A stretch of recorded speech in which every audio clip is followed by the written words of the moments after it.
The questions posed last quarter still seem to be pressing. Will the market continue its recovery for the remainder of 2023, or will it slide to the end of the year? Will the Fed continue to raise rates this year, and what's the possibility of a broader recession? Hi, my name is Griffin Sheehy, and I'm the portfolio manager here at Willow. Unfortunately, the answers to these questions have gotten even murkier since the last time we reviewed them, because now there's some additional political instability with the Speaker of the House ousted for the first time in history, and additional geopolitical risk with war breaking out in the Middle East.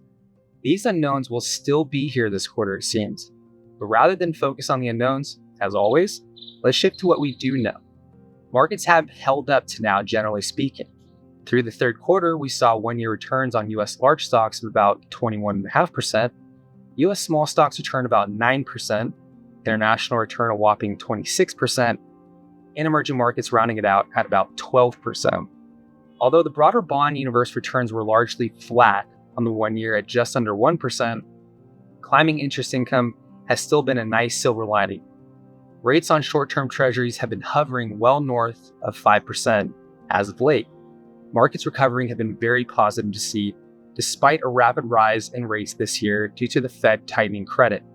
The labor market has also still been strong up to this point.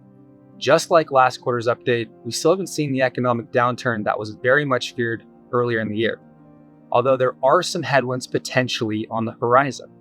Longer-term treasury yields have been increasing in the last month or so. This is something to keep an eye on as Congress continues to debate spending and deficits.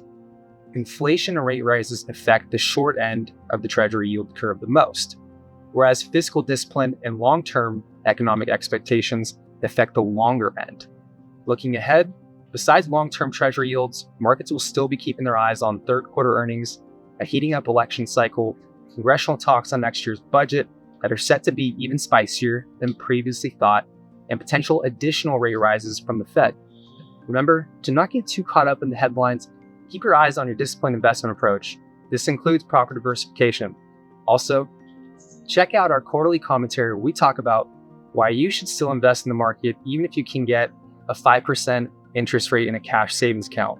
Please reach out to your advisor if you'd like to discuss further. Don't have one? Give us a call or shoot us an email and we'll get you squared away. Thanks, and we'll see you next time.